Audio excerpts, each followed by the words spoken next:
Hello, and welcome to Something Rotten, Episode 2 of our series on The Darkness. Blake and I have finished The Darkness, and we are going to talk about all of it. Did Blake's prediction come true? I think so. Ish, a little bit. It did. It had me going up until the very end, and then at the end, I was thinking, damn, Blake was right.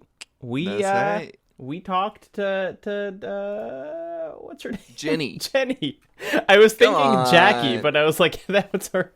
We got Jackie and Jenny as our main characters. You can't remember the names of this just all-star cast. Jenny, Jackie, Jimmy the Grape. Jimmy the Grape. The Mikey Butcher. Camino. Mickey Fabiano. Yeah. I'm looking at the character list right now.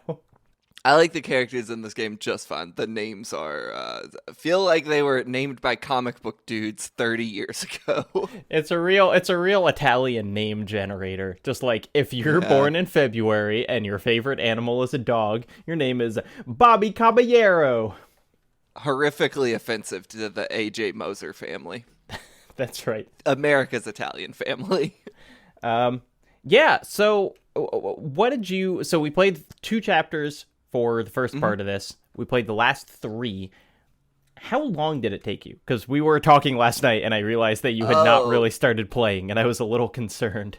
It wasn't too bad, honestly. I mean, like, I don't know if it's the same for you or not. Like, I wasn't doing any side stuff in the game. Not really, yeah. So I want to say a couple hours, 3 at the most. Like, it went by a lot faster than I was expecting. The big issue, though, was not really the length of time. It was just that I never found the game fun at all, and the back half did not change that. As much as I do enjoy the game and find it interesting, actually playing it, I think, is quite a fucking slog.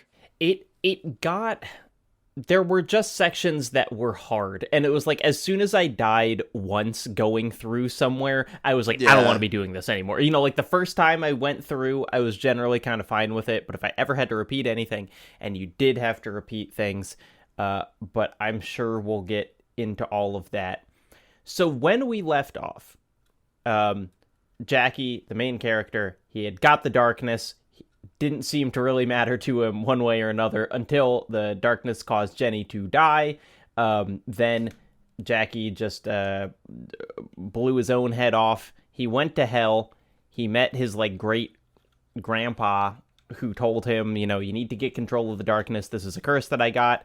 And then we woke up back again in a New York subway, back to life, back from hell. And that's where this section starts. When we start, we just kind of have this ambiguous mission to go see Aunt Sarah, who's like a big character for the second half of the game. Video games love to do this shit where it's like, hey, here's a new character. Also, they're the most important character, but you only see them for the last hour and a half of the game. Yeah, or just kind of, you know, and this is again, it's just like, hey, they're Italians. It's like, this character needs to have like a spunky Italian aunt or whatever to kind of tell Jackie, you used to be a good boy. Oh, you know what? You're still a good boy. But the really interesting thing is you go over to Aunt Sarah to essentially get permission to kill your uncle. Right? He's like, do I have your blessing to kill this guy? And she's like, yeah, he sucks. Go kill him. We've all been there. Uncle been talking out the side of his neck, so you gotta go to Auntie and be like, sorry, I'm going to murder your husband in cold blood. And she's like, it's fine. Don't worry about it. I don't think that's a uniquely Italian thing. No, yeah, we all do that. Yeah, America's a melting pot.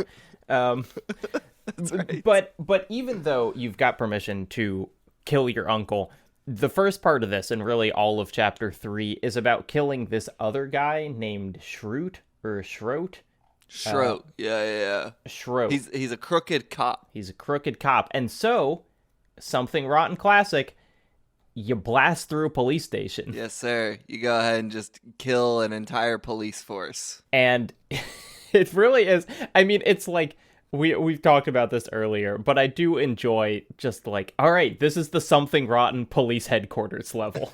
You got it in Max Payne. You got it in Kane and Lynch. This is part of the game. You do a helicopter fight question mark that's really you run away from it. You have this kind of scripted in 4 years we would call it an Uncharted-esque set piece where you're just running away from a helicopter, but it's not particularly fun. It's not super exciting. It's janky as all get out too. There's a part where you can't progress until the helicopter shoots and blows through the wall. Right. But it's like if you're not standing, it feels like on the exact pixel you need to be on, they just will not blow that wall open. I stood there for, no joke, like 5 minutes just being like, what is happening here? Janky little game.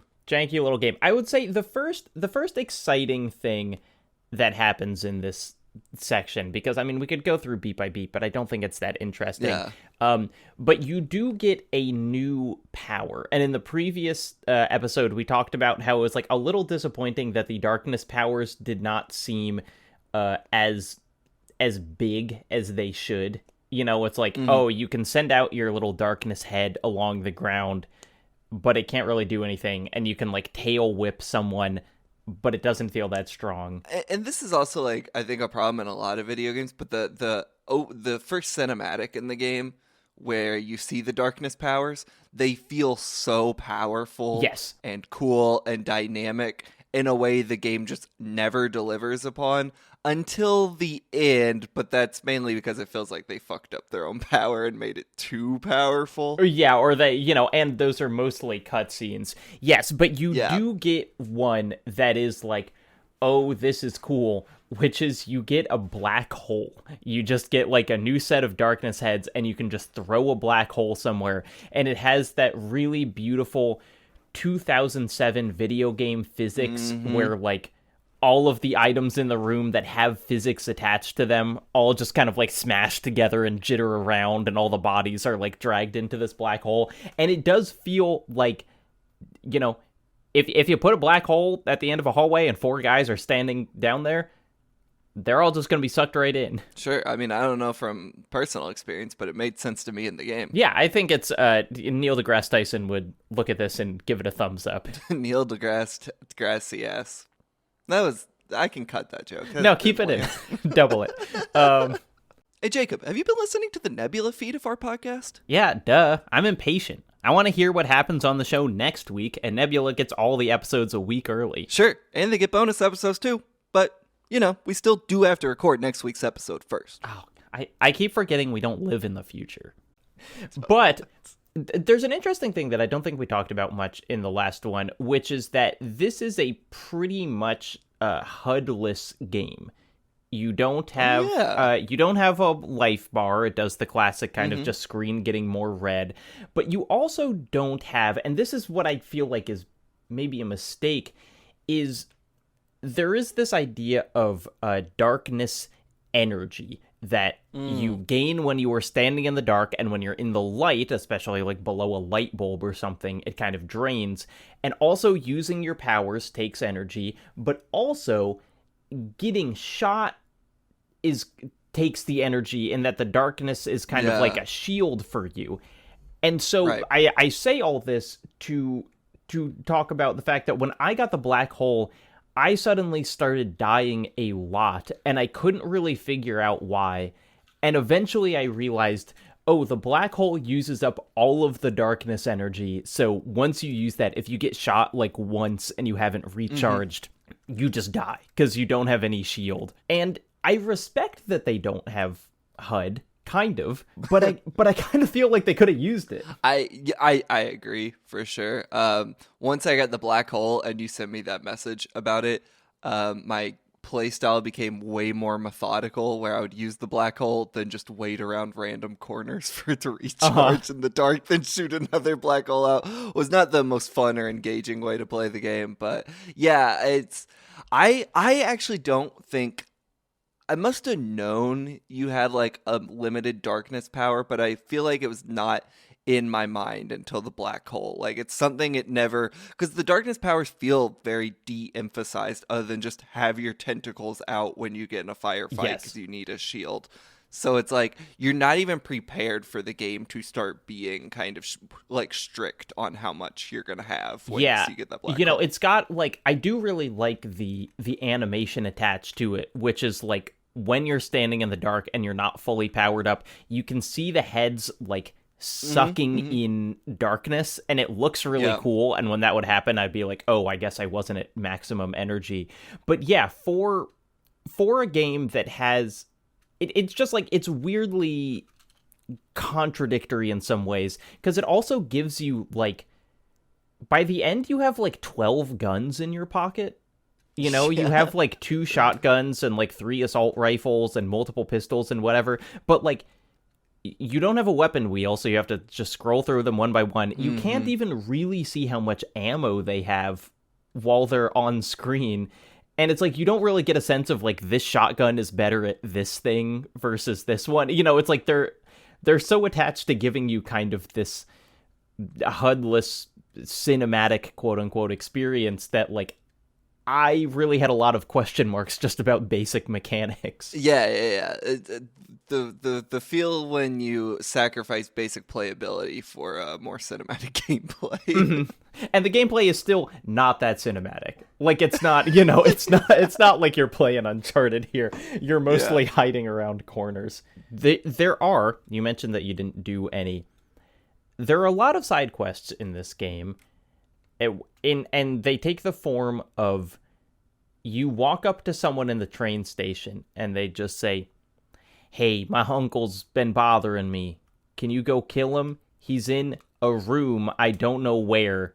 The room number is 216. And then you're like, okay, I guess I'll help with that. Did you do any of them? Or many of them, I should ask? I only did one, because it was right next to it, and it was very strange, where there was this guy who came up to me and said, hey, there's this like gang, and they're hanging around this bar, and they've just got bad vibes, so can you go take care of them? And the next story mission was right next to that bar, so I went up, and there were a bunch of like young people just standing there, not doing anything. They didn't attack me. I like tried to go talk to them, and they didn't do anything. And so I was like, well, clearly this is the group. And so I just put a black hole in the middle of that group. They all got sucked in and died. And then there was a little pop-up that said like, mission complete, go back and talk to Tony. But the weirdest thing, and this is the kind of like 2007-ness of the game, is like, you don't get anything. It's not like you get a new darkness power or even really like new unlockables. He's just like, thanks for dealing with them. And that's the end of that. You learn basic human kindness. You don't always get rewarded for being a good person, okay? That's right. And that's why I didn't want it, because I wanted... Maybe this was in the era where achievements were still really big. And so you just get an achievement for doing each thing. Before we move on with the story, can I talk about a level I thought was really cool? It's our shared podcast. Please of course do. I can talk about that.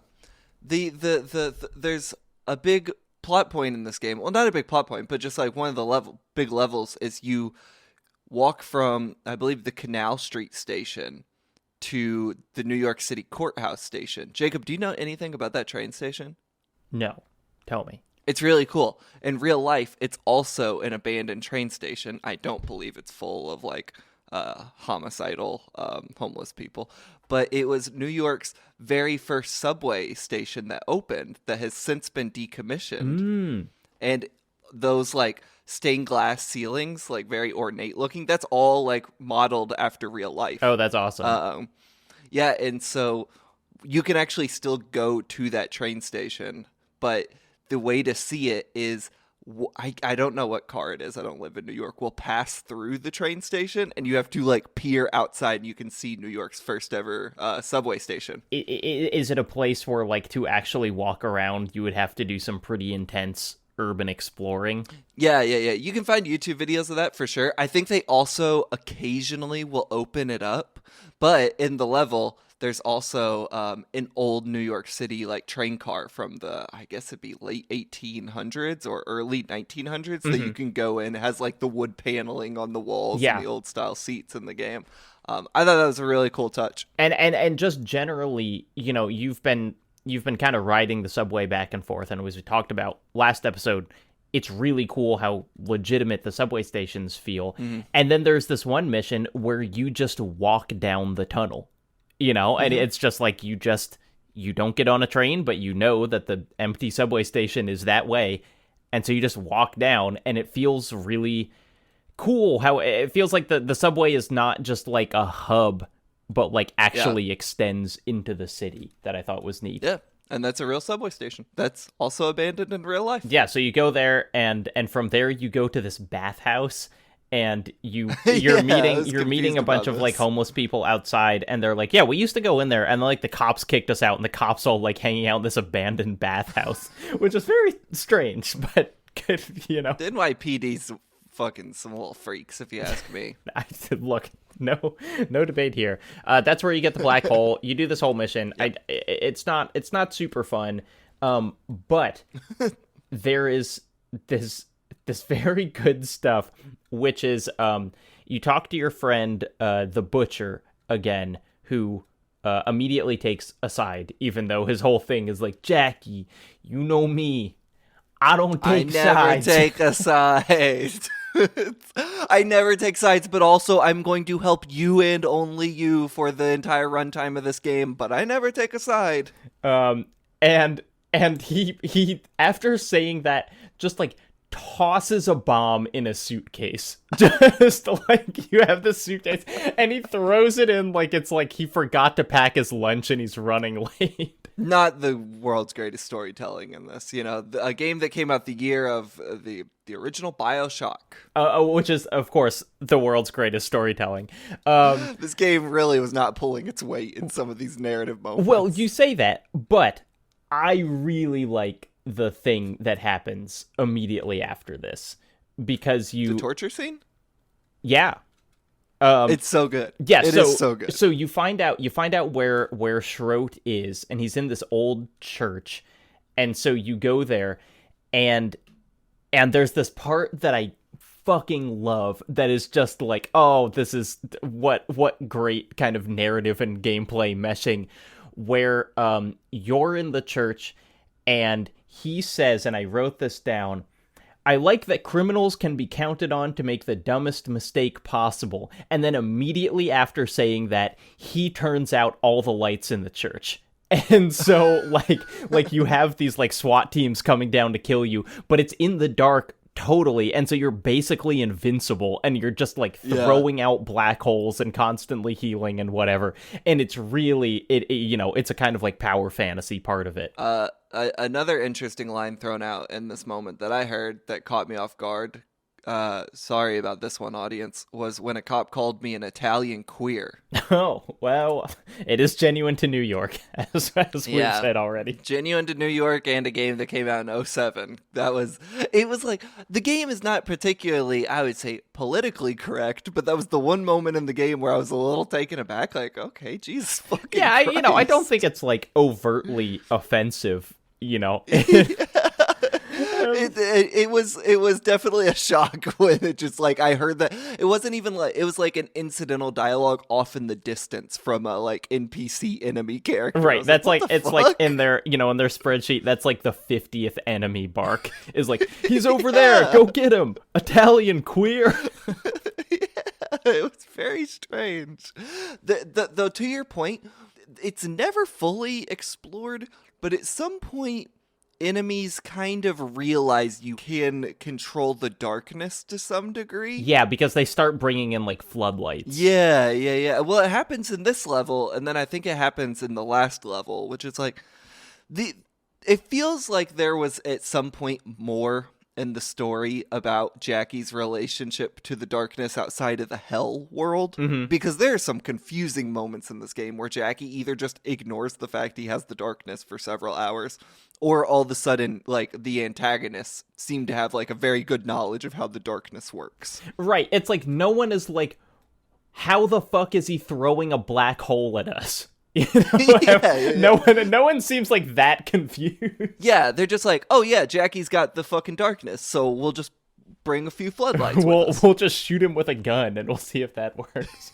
But after you fought guys in the church for a while, you get flashbanged, which is an indication that Schroet knows what the darkness is. Mm-hmm. And you wake up and you're tied to a chair and he's got floodlights on you, so you don't know what's happening. And then, want to talk about what happens in this scene? He tortures you for a very brief moment, but one of the worst things I could imagine someone doing is he puts a drill into, I assume, Jackie's clenched teeth. Yep. And just drills through, and then God, all credit to the voice actor. He acts as if his mouth is full of blood. Yeah. From like this point onward, which was really great. I don't exactly remember what they're talking about. I think Schroet's just basically like, you're trying to kill my dude, so I'm gonna kill you. But like Jackie starts antagonizing the cops and being like really mean to him, like, you don't know what's about to happen, like y'all fucking are dumb. Yeah, well, and what's really, it took me a minute to realize it because you have all these like dialogue sections that you can just yell at the cops. But what happens is you yell at them and they come and stand in front of the floodlight. Yeah. And so you're like gradually like casting a shadow on yourself so you can get back your darkness power. I wrote in my notes that this game drops a hard C word, which I just wondered, it's like, how many games you're looking confused. Which word? Cunt, Blake. Oh.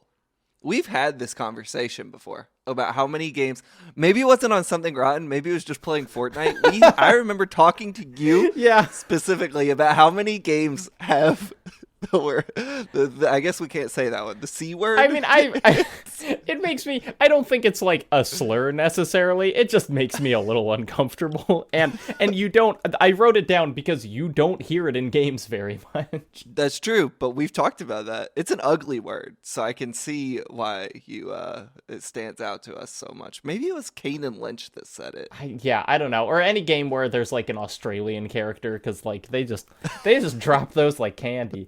That's true. But anyway, this is the best part, is that Jackie has realized not only does the darkness essentially make him invincible, but it makes him unkillable. And so after you have like fully regained, it makes death temporary. He's not unkillable, he's forever killable. That's right. So after you have regained your darkness power by just like taunting the cops enough, you just hit the bomb in the suitcase with your big darkness arm and just blow yourself and everyone else in the church to shit. Like it's really, I almost wish the game did this more, because the idea of using temporary kamikaze is like a pretty interesting thing. You know, I wish that you could use it as like a game mechanic of like walk into a room holding a bunch of grenades and be like,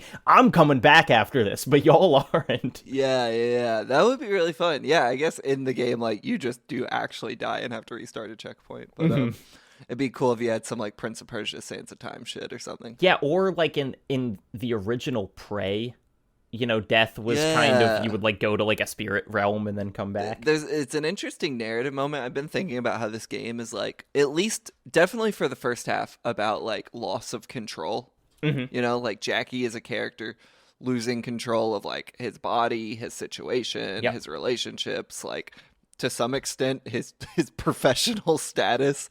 And I think this is the moment where he like starts to try to regain control of his life in a way he never truly gets. The end of this game robs him of control again, right? Which I think is kind of interesting, but this is a moment where it's fighting back against the idea that like Jackie is losing kind of his own autonomy over himself. Right, and if you think about like the first time that he killed himself in the game, it was like it seemed, you know, it's like everything was out of his control. Like the darkness made him unable to save Jenny, and so he, in just kind of like this absolute moment of grief and desperation, just like puts a gun in his mouth. And this, by contrast, is this his plan is, I'm going to go in the church and blow myself up because I know how to like control this now, which is a cool like difference. It's a narrative. It's an interesting narrative concept that I would wish either this game or honestly anything would tackle, is the idea of being able to use your own death as a weapon. Mm-hmm. Like, does that come up in anything else? Like, I feel like that could be an interesting place to explore. I feel like it must. I mean, there are games where you can die kind of and come back, like the Deadpool video game, or Never Dead, which I've been thinking about for some reason. But yeah, not, I think there is definitely still room to kind of, I guess the idea is just like, how do you make it challenging? Like what's the loop if you can just kill yourself willy-nilly? Maybe no, you could just self-destruct. Yeah, you could take out your chip. Damage. Yeah. So anyway, you blow yourself up. Let's make that game. Fund us more on Nebula, and Jacob and me will make that game. That's right. It'll be published by Donkey. So then you're back in World War One. You're back in Hell World. And there is, I would say, a pretty decent mounted turret section. Oh, I think this is definitely better than the first time you go through Hell, which is fucking boring. But this is maybe the best part of the game in terms of gameplay. Like, I think a lot of the stuff in here is actually pretty fun. Yeah, so... Except for one part we can talk about that I almost watched the game after this part, but I made it through. So you get there, you're back in that big gun that you were in the like artillery train cannon thing that we talked about. But it doesn't have... I'm sorry. Yes. There's a great comedy moment where you smash cut into Hell. The fucking corpse in the cockpit is still yelling at you. Right? Very fucking funny moment.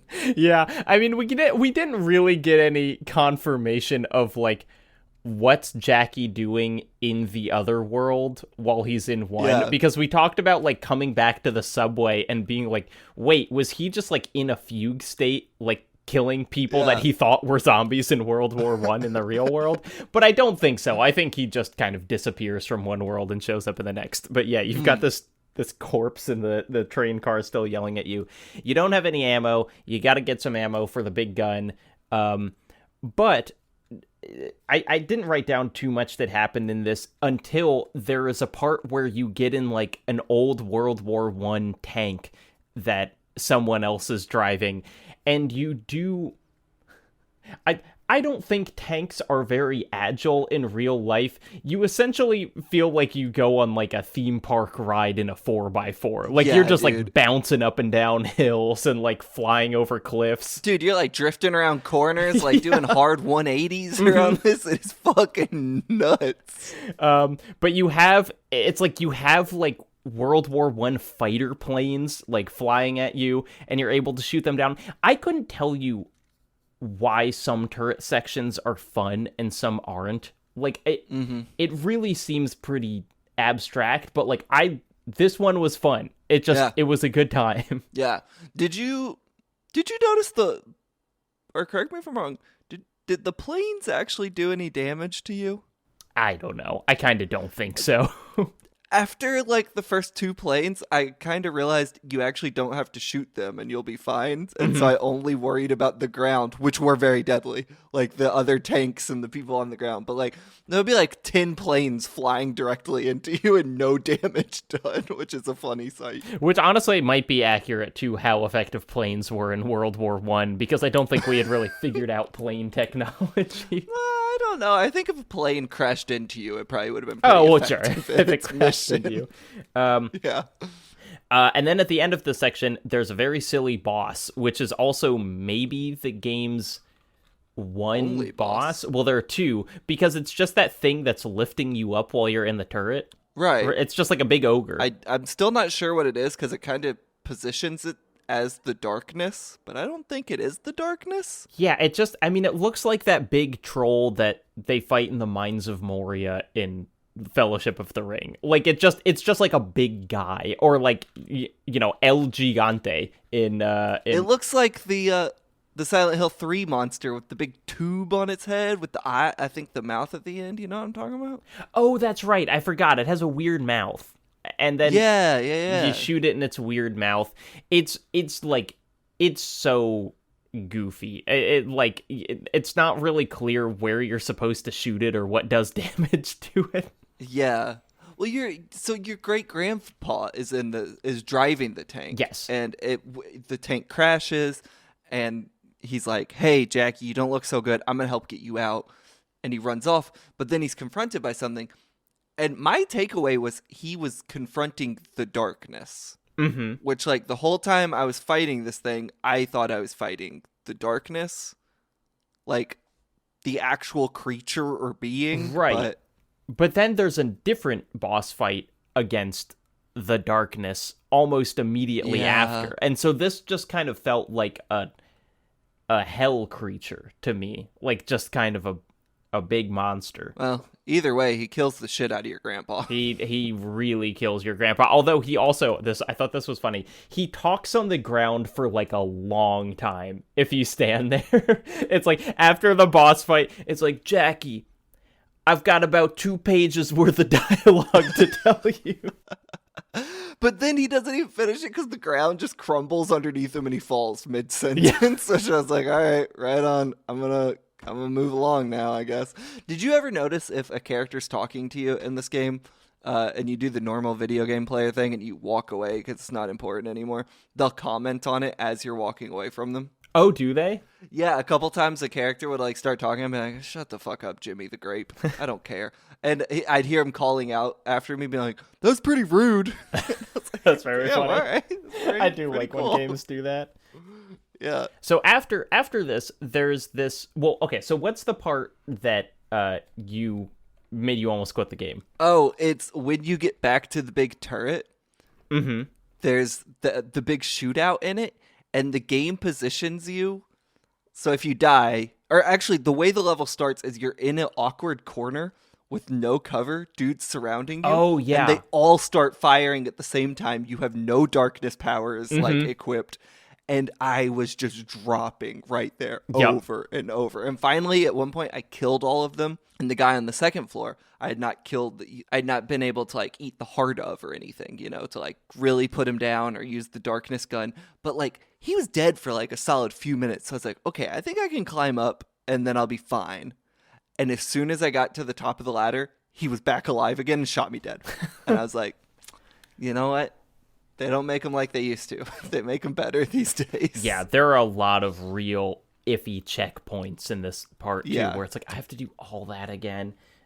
It's one of those games where it's like that's not even a hard part. It's just the game has like a shitty layout and checkpoint for a level. Yeah. You know what I'm saying? It's not like a particularly challenging section, and that's what makes it so much more annoying. Yeah, it's like there's no narrative reason that this is hard. Yeah, it's a throwaway moment in a video game that like now I am just stuck on and grinding against. You eventually get to this boss fight ?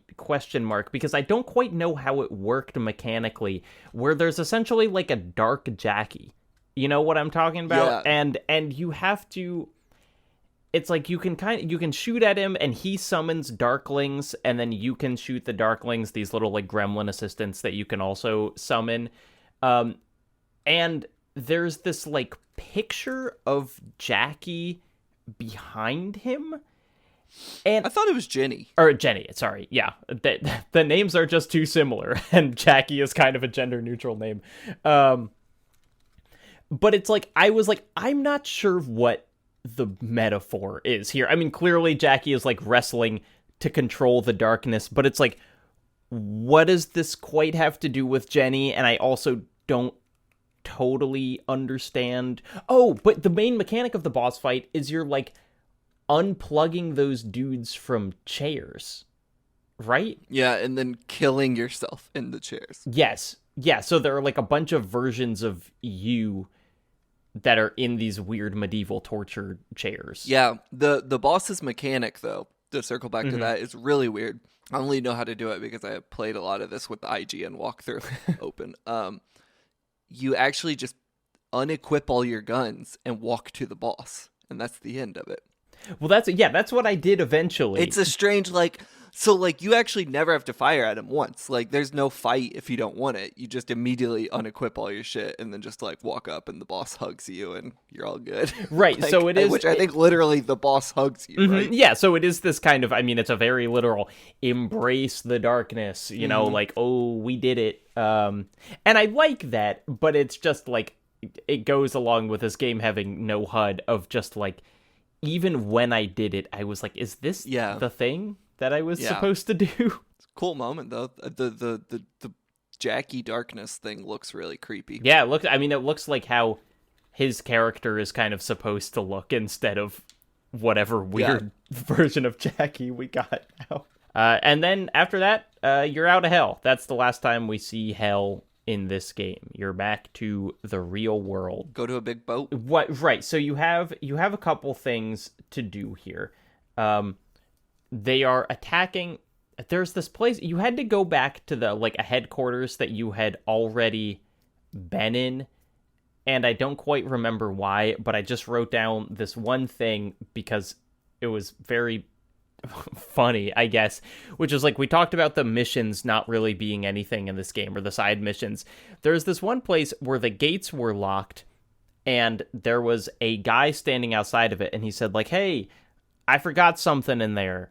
If you figure out a way in, can you go get it? And I was like, okay, sure.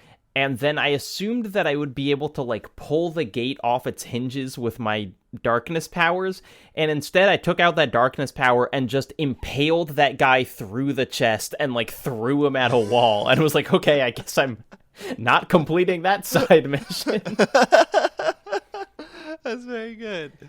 We go here to call in the boat. Oh, that's right. We gotta use the radio to call the boat, which it's called the Mother of God, or the ship code name Mother of God, which a bunch of contraband shipments come through, and Paulie is connected to that. He's doing this for the Chicago family. The Chicago family's become a real big part in this last part of the game. Yeah, so basically you figure if you can fuck up Paulie's mafia business, that will give you a more direct line to him, you know, because they'll stop supporting him or whatever. So you call in the radio.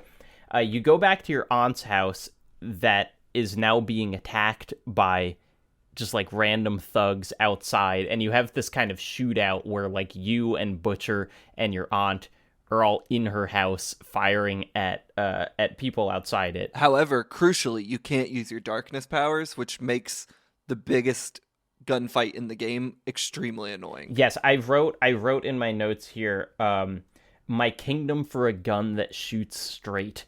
Because you can't leave the apartment. All of the guys are standing outside the windows, and you have maybe 2 guns that can hit something accurately from more than 5 meters away. Yeah, it's not a good moment. I don't like... The guns just don't feel good, and then taking away your darkness powers this late in the game arbitrarily don't make any sense. It's a bad fight. Yeah, I guess it was oh, I can't show my darkness powers to my family, but since no one else in the game has reacted to them at all, you kind of feel well, why would they care? I feel there was just this thing around this era of games where they were you know what players don't like? Guns that shoot in a straight line. Where you had every assault rifle would have a reticule that was half the size of the screen, and just bullets would go anywhere within that. And I don't quite understand what the gameplay motivation behind that was. Well, and then that slowly turned into The Last of Us reticle, where it's you're on a fucking the sea in the perfect storm at all times. It's just drifting across the screen. Right. Well, I mean, you could trace that all the way back to Resident Evil 4. With your shaky ass laser sight. But it's when you get to The Last of Us, it is it's a perfect dot in the center of the screen. And you know that at least when you click, the first bullet is going in that dot. And this is just I have no idea where any of my shots are gonna go.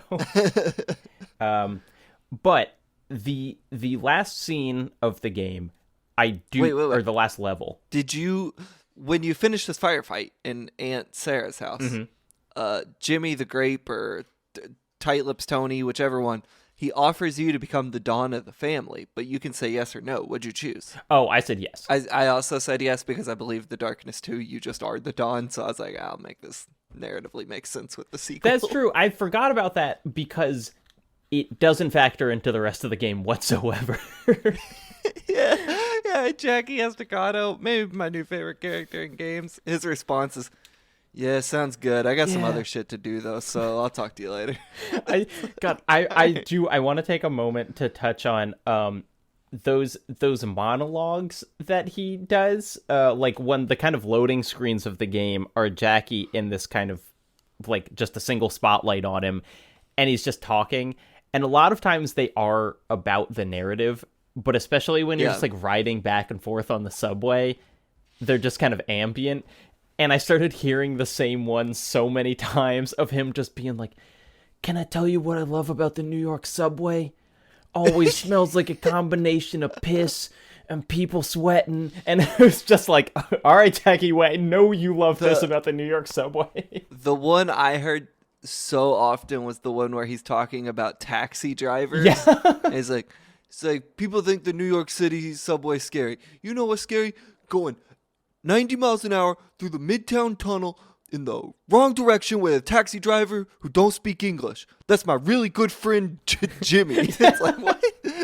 How do you talk? How's he your really good friend? You can't even talk to him. It's so funny. It's like, and genuinely, I say, like, I really like these. I think it's like such a fun personality touch of the game. And it's another thing where it's just like, this is really nothing about this game is lazy, and just the fact that they have so many of these and they're so like striking visually of just this like single spotlight, like they feel really theatrical and really, I guess, kind of comic booky, because in comic books you're always hearing the main characters like internal monologues and whatever. They're great. Like I'm making fun of it, but I thought they were really, really cool generally. God, I hope they're in the sequel. I don't remember.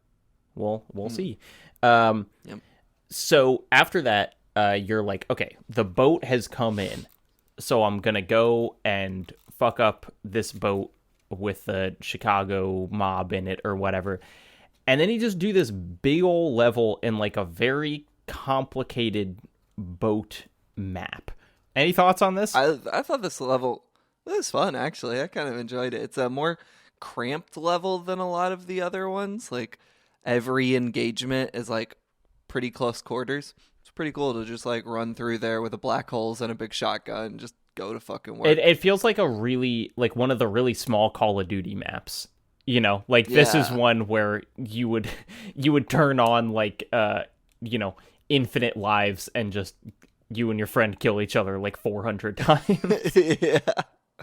I also genuinely love this. Like, the game will build up to like some big enemy.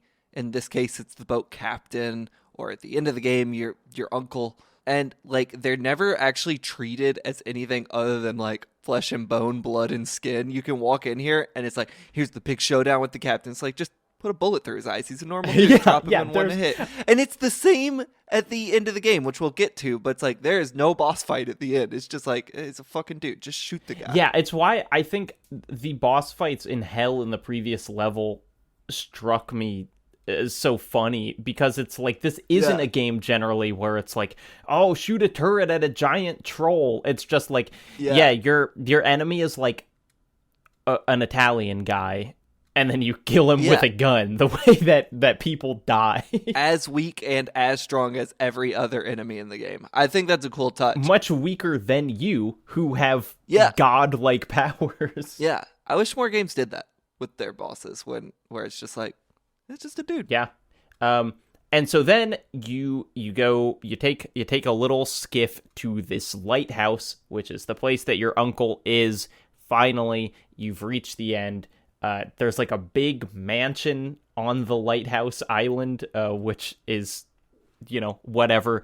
But this is another section where the level itself I don't think is that fun, but like the framing of it is fucking awesome. The level is really cool. It starts in the daytime though, which makes the first like 1 minute of it really annoying. It starts in the daytime, but then it doesn't turn into night. There's an eclipse, and you can see like the moon. I didn't even notice that. Oh, it's so good. Oh, because there's a moment very shortly into this level where you realize it's gradually getting darker. Yes. I didn't even think to like look up at the sun, but yeah, he talks about the eclipse so many times leading up to this. Fuck. Yeah, so you can it is so cool that you're walking up the stairs to this lighthouse and you can look up and you can see like the moon passing in front of the sun, and that's why it's getting darker, and so you are getting stronger like as it gets darker, and it is like it's such, again, it's so comic booky in like such a fucking cool way of just like, this is why Jackie's gonna be able to do it, because there's an eclipse right now, and once he's in the dark, nothing can stop him. It doesn't make the first minute of this level any less infuriating. No, it's very annoying, and you have to shoot guys on like staircases, and it's annoying. But once you get up there, the game starts doing this thing that is, it's like, there are a couple other games I can think of that do this, but it's so cool, which is like, Jackie starts like blacking out, essentially, where it's like the game, you know, you get into this like big courtyard, you do some standard fighting, and then it's like the game just starts fading in and out, and sometimes you are in control and sometimes you're not, and you see the darkness just doing nutso things, like, you know, like you know, spearing guys from you know, like way across the room, or setting a black hole that tears off like the entire wall of the mansion, or there's a part where you just fully impale a helicopter like with your tail and just like throw it down, and it just looks so awesome, and it is very much selling the idea that like Jackie's losing control. You know, it's like the darkness is so strong now that like the guy is not in there anymore. Yeah, it rules. I wish the gameplay even met half of this cutscene, because you never actually feel that strong in the game. There's one scene that I wrote down specifically because I just thought it was like excellent. Is there's a part after you've destroyed most of the mansion, and there are like 4 goons left, and your darklings have them in a corner and are just advancing on them slowly, and it's one of the only times in the game where you see the guys being like, what the fuck is going on, where it's like these little imps are just like walking towards them ready to like tear them apart.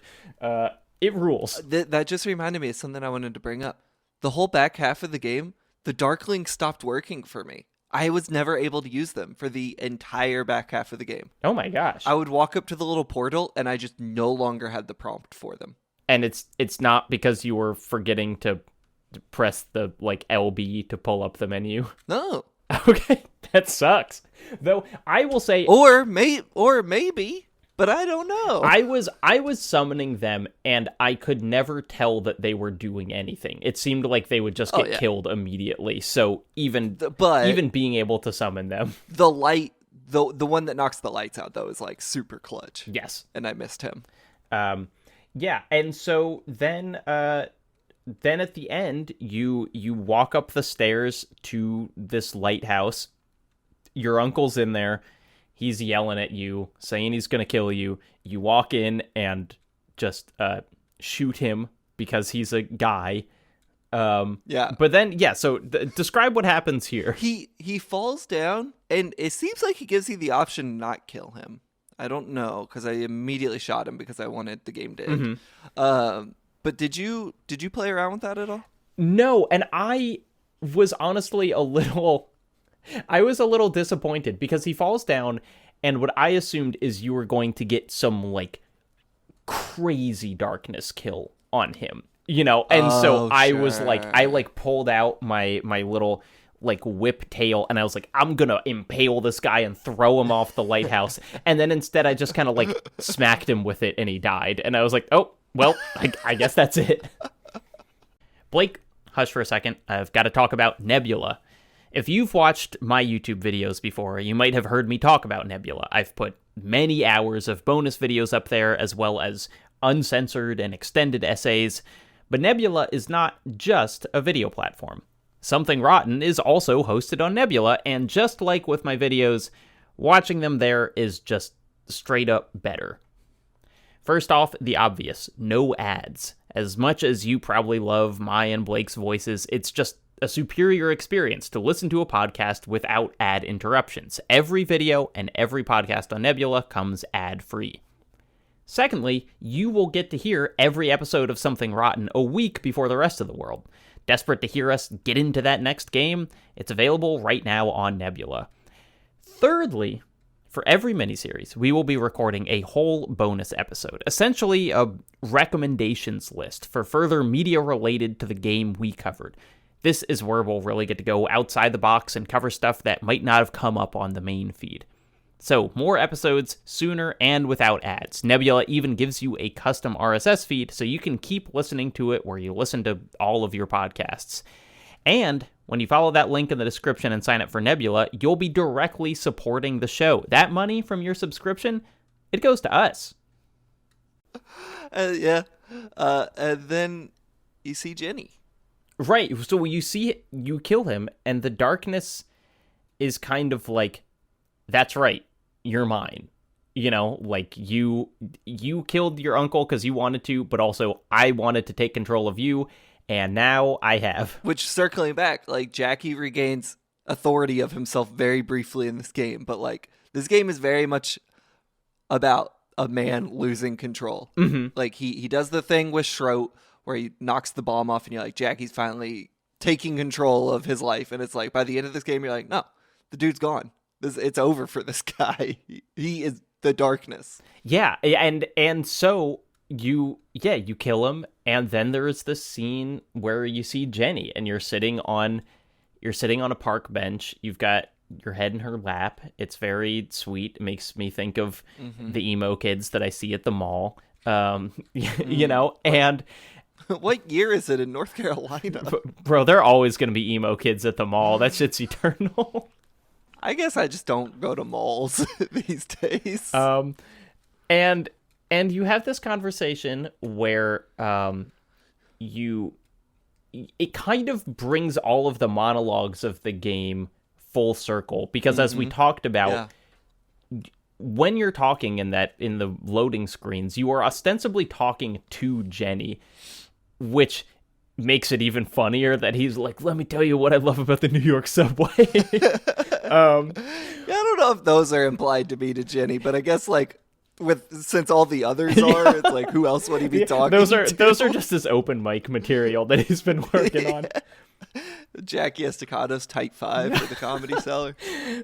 You say, you know, I'm sorry, Jenny, and she kind of says, it's not your fault. And then you say, is this real? And she's like, no, you know what, this isn't real. Like, absolutely not. And you have to wake up. And then the game ends. I love that line. I think he says, is this a dream? And she just, like, no hesitation goes, yes. Yeah. I was like, that's awesome. That is awesome to be like, no, this is not some good moment for Jackie. Actually, this sucks as much as everything else. Like, I love that Jenny just lays it out like that. Yeah, I think it's, you know, and it's so, it works so well with kind of like, you know, what the darkness can't do is, like, get you back the one thing that you want. You know, it's like Jackie is at the height of his powers. He's killed his uncle. He's like, this thing I wanted to do the whole game, I did it. And then you see Jenny, and that feels like a victory because you know that that's what he's wanted the whole time. And she's like, this is fake. You know, you're not, you can't stay here. This doesn't mean anything. And you got to wake up. And then credits. And it's a very cool ending. It's great. Yeah. And then you get a song by the band Tomahawks, led by Mike Patton from Faith No More and Mr. Bungle. And honestly, not a bad song. I wrote Radiohead-y, because at least at the beginning, and then it gets harder. Yeah. Well, Mike Patton is the voice of the darkness. The darkness. Yeah. So it's narratively kind of cool that he sings the last song as does the darkness in the narrative of the game. Here's the thing, Jacob. Bad game, but also good game. Bad game, but also good Playing game. It sucks, and it's annoying, but, like, the game itself is very cool. I think this would never happen because this, like, franchise has no real, like, nostalgia or whatever, but, like, you could remake this game and make it really, really good. I think. And we'll see with the Darkness too, you know, like with their second chance at the gameplay at least, where do they go? Yeah, but I don't think the Darkness 2 I think is a different developer. Well, it's a very different game, but in terms of like from what I remember, and I haven't played this game in a while, but it's like the mechanics of the game feel more like what you want this game to feel like. Yeah. This is something I've got some more to talk about, kind of bonus stuff, but I took a screenshot of this because in the credits, we talked about in the first part, you can watch all of To Kill a Mockingbird. There are other TVs that have other things on them. I took a screenshot of all of the footage that you can watch on a TV in the game because they list it all. Did you see this? Did you watch the credits? No. Okay, I'm just gonna start listing them. To Kill a Mockingbird, The Man with the Golden Arm, The Street Fighter, Return of the Street Fighter, Sister Street Fighter, The Street Fighter's Last Revenge, His Girl Friday, Nosferatu, Flash Gordon. Oh, shit. 2 episodes of Flash Gordon. About 12 episodes of Popeye. And 2 episodes of The New Three Stooges. This doesn't include music videos and shit that were also in there. Right, but it's like, there is so much. Holy Jesus. It's like that's probably like 7 or 8 hours of footage that you could watch on TV, if not more. I feel like it'd be upwards of 12. You named a lot of movies. I don't know. Also, these Street Fighters, they have Japanese names. It's like Geikitsu Setsujin Ken. So it's like I'm not familiar with that franchise, but it definitely, you know, the most recent ones are the Street Fighter movies, which are from like 1974, but all of the other ones are from like the 40s and the 50s, which is just, there's just so, like, I cannot imagine that anyone watched all of the stuff available, but it's so cool. Yeah, it's awesome. And I feel like they kind of went a little wild in the public domain there, aside from the Street Fighter things. Hey, it's out there. Why not use it? Here's a little bonus recommendation. If you want to see what happened to our dear friends at Starbreeze, watch the new Psychonauts documentary. I was thinking about that. Oh my gosh. It's... I mean, yeah, do you want to run that down just briefly? Because it's so funny. I don't know the full extent of, like, at some point I think Starbreeze got into publishing and became more of a publisher than a developer. And they had signed on as the original publisher of Psychonauts 2. This was, you know, before the Microsoft buyout of Double Fine. And someone at the top, I don't think it's ever specified exactly who in the documentary. You could probably look this up online. Was doing a little insider trading and maybe went to a little jail. And I think Starbreeze is still around, but I haven't heard from them in quite a bit these days. I mean, in the documentary, Tim is like, we don't know who this is, but also we don't know where this guy who visited the studio is right now. And then they like cut back to him visiting the studio and it's like, that guy. And it's like, maybe he's in jail for insider trading. So when you're done playing The Darkness, if you want to know what happened to the studio, just watch a couple episodes of that. You'll get to learn all kinds of stuff about Starbreeze. But when you're done with The Darkness, here is some cool shit. All of those extras in the game. We talked last time about how there are so many. You can pick up little pieces of concept art unlockables, and then you call a phone number that's on them, and it's like, "Hey, you reached Tony's Pizza. Thanks for calling." And then it's like concept art unlocked, and they have a little gag for every phone number. The things that you can unlock include full issues of the Darkness comic, like several full comic books, which are really cool, especially this one that's called The Darkness Zero that takes place in World War I, and like the art style in it is really neat. I'm not much of like a comic book head, but I just like saw those and was like, whoa, this is really cool. Yeah. It also includes, and I have never seen this, and I thought it was so neat, it has pages from the game's script. And so you can see like the stage directions or like the blocking described in the script, which is just like, what a cool thing to make available. But the coolest thing that I saw is they had this little documentary on the graffiti in the game. Did you notice while you were playing the like just graffiti around the subway station? Yeah, absolutely. It looks really cool. It's very much not the like video game kind of graffiti where someone writes like this place sucks on a wall or whatever. Splat. Yeah. It looks very legitimate. And the reason that it looks legitimate is because they hired like Sweden's top graffiti people, and they did this. It's like they're all anonymized in this documentary because they're like still active, and it would be bad for you people to like know who they are.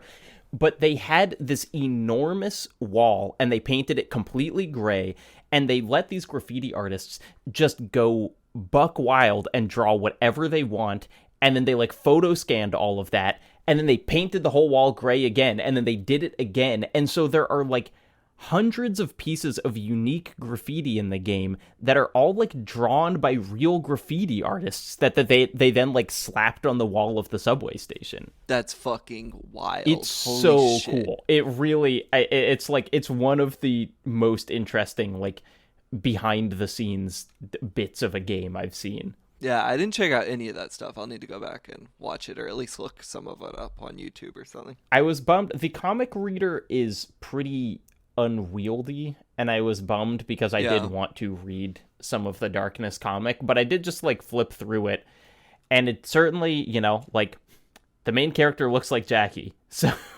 they, you know, they took that pretty directly from it. Nice. You excited to play Darkness 2? I'm really excited to play the Darkness 2. Here's my thoughts, or my predictions for the Darkness 2. Gameplay will be a lot better. The story will be a lot dumber. That's what I think. I mean, that's generally my memory of it, yes. Yeah. Do you know, you told me you watched a review of it, so you know, like, the art style thing? Yeah, it looks like more cel-shaded, right? It looks cel-shaded, which is just a really kind of interesting decision going from this game, which is, like, for the time, about as realistic as you could get to that. We'll talk about that more next week, but... Before we close out, I have a question. In the teaser for this season, you sent it to me the other day. It was very great. I enjoyed watching it, but you used the word quad wielding. That's right. Can you explain that to me real quick? What is that? Well, look, we'll talk about it more next week, but in the Darkness, you technically have 2 arms and 2 demon arms, but you can really only use one of those at the same time. In the Darkness, too, you have 2 arms and 2 demon arms, and you're not just using one of those at the same time. That's what I'll say. Okay. Quad wielding. I got this game installed on my desktop right now. As long as that coffee I spilled on my keyboard didn't break my keyboard, I might just have to jump into that when I get off this call. So that's a wrap on the Darkness. This has been, for me, a game that I have been thinking about for so much longer than it would actually have ever taken to play it, and it was just relatively inaccessible. I had to bust out the emulator for this one, but like, it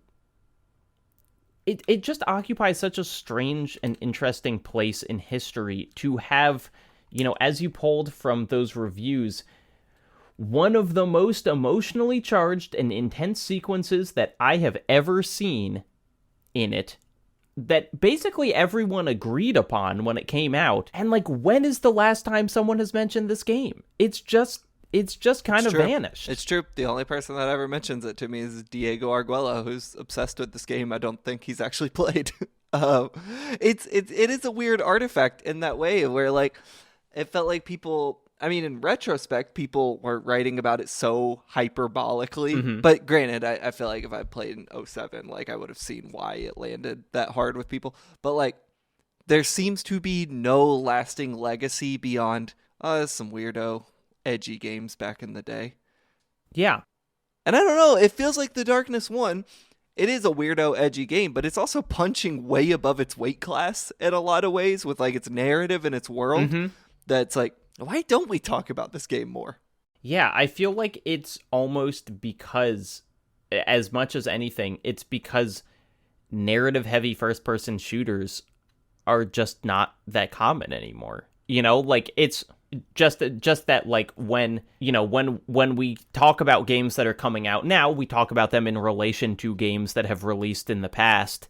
And other than, as we talked about, like Wolfenstein, we don't get many games that feel like The Darkness now. And so I feel like we don't get to reference as much. That's like, oh, this is following this influence, or this is in the same line, because that line of development just doesn't exist that much anymore. You know what might have been its big issue? What's that? BioShock came out 2 months after it. Yeah.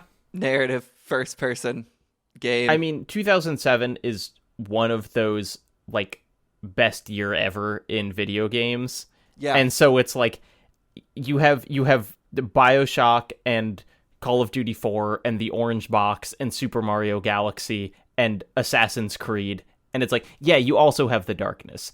But it's just... Yeah, it's like The Darkness may have hit really hard, but it's also like 2 months later, one of the most important games of the last 20 years came out. And it's like, unfortunately, The Darkness was probably quickly forgotten after BioShock comes out. Yeah, and then later that year, Manhunt 2 comes out. So, you know, forgotten again. Wow, there we go. What is this? This podcast is basically just like games that came out in 2007. That's right. Didn't Kane and Lynch 1 come out in 2007?